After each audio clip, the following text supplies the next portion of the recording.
Pride and Prejudice, by Jane Austen. Chapter 15.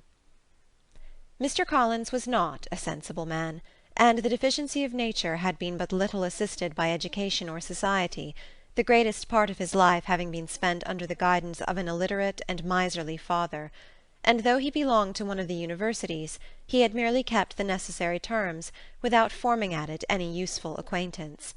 The subjection in which his father had brought him up had given him originally great humility of manner, but it was now a good deal counteracted by the self-conceit of a weak head, living in retirement, and the consequential feelings of early and unexpected prosperity.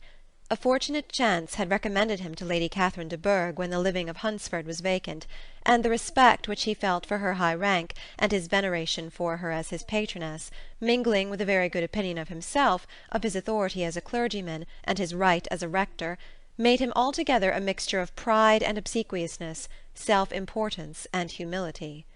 Having now a good house and a very sufficient income, he intended to marry, and in seeking a reconciliation with the Longbourn family he had a wife in view, as he meant to choose one of the daughters, if he found them as handsome and amiable as they were represented by common report. This was his plan of amends, of atonement, for inheriting their father's estate, and he thought it an excellent one, full of eligibility and suitableness, and excessively generous and disinterested on his own part. His plan did not vary on seeing them. Miss Bennet's lovely face confirmed his views, and established all his strictest notions of what was due to seniority, and for the first evening she was his settled choice. The next morning, however, made an alteration, for in a quarter of an hour's tete-a-tete with Mrs. Bennet before breakfast, a conversation beginning with his parsonage house, and leading naturally to the avowal of his hopes that a mistress might be found for it at Longbourn, produced from her, amid very complacent smiles and general encouragement, a caution against the very Jane he had fixed on. As to her younger daughters, she could not take upon her to say, she could not positively answer, but she did not know of any prepossession. Her eldest daughter she must just mention, she felt it incumbent on her to hint, was likely to be very soon engaged. Mr. Collins had only to change from Jane to Elizabeth, and it was soon done while Mrs. Bennet was stirring the fire. Elizabeth, equally next to Jane in birth and beauty, succeeded her, of course. Mrs. Bennet treasured up the hint, and trusted that she might soon have 2 daughters married, and the man whom she could not bear to speak of the day before was now high in her good graces. Lydia's intention of walking to Meryton was not forgotten. Every sister except Mary agreed to go with her, and Mr. Collins was to attend them, at the request of Mr. Bennet, who was most anxious to get rid of him, and have his library to himself, for thither Mr. Collins had followed him after breakfast, and there he would continue, nominally engaged with one of the largest folios in the collection, but really talking to Mr. Bennet, with little cessation, of his house and garden at Hunsford. Such doings discomposed Mr. Bennet exceedingly. In his library he had always been sure of leisure and tranquillity, and though prepared, as he told Elizabeth, to meet with folly and conceit in every other room of the house, he was used to be free from them there. His civility, therefore, was most prompt in inviting Mr. Collins to join his daughters in their walk, and Mr. Collins, being in fact much better fitted for a walker than a reader, was extremely pleased to close his large book and go. In pompous nothings on his side, and civil assents on that of his cousins, their time passed till they entered Meryton. The attention of the younger ones was then no longer to be gained by him. Their eyes were immediately wandering up in the street in quest of the officers, and nothing less than a very smart bonnet indeed, or a really new muslin in a shop window, could recall them.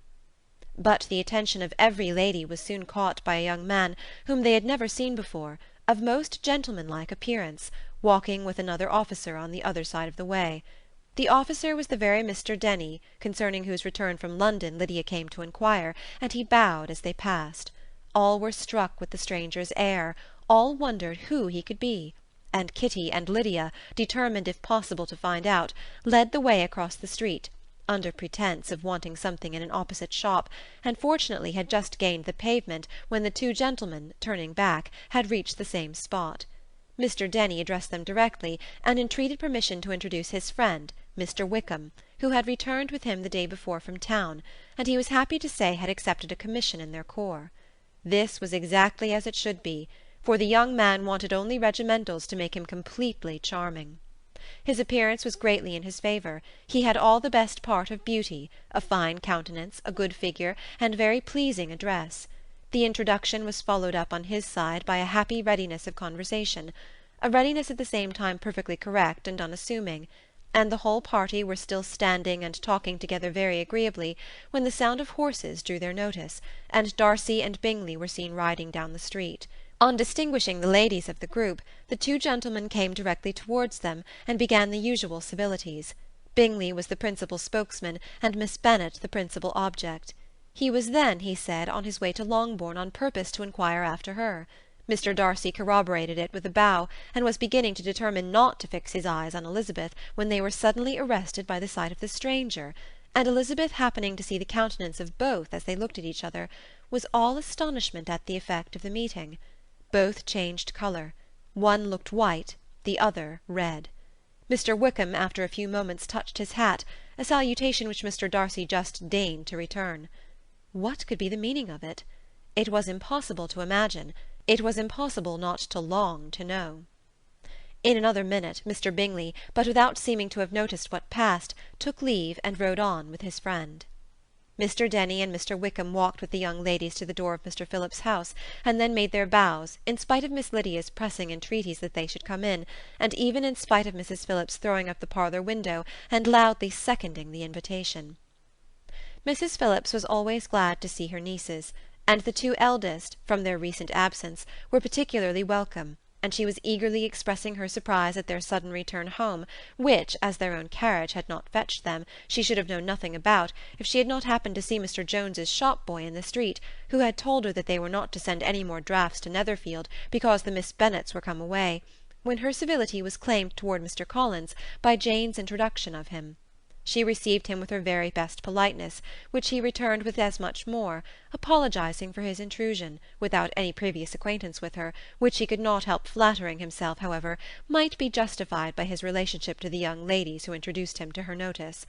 Mrs. Phillips was quite awed by such an excess of good breeding, but her contemplation of one stranger was soon put to an end by exclamations and inquiries about the other, of whom, however, she could only tell her nieces what they already knew, that Mr. Denny had brought him from London, and that he was to have a lieutenant's commission in the shire.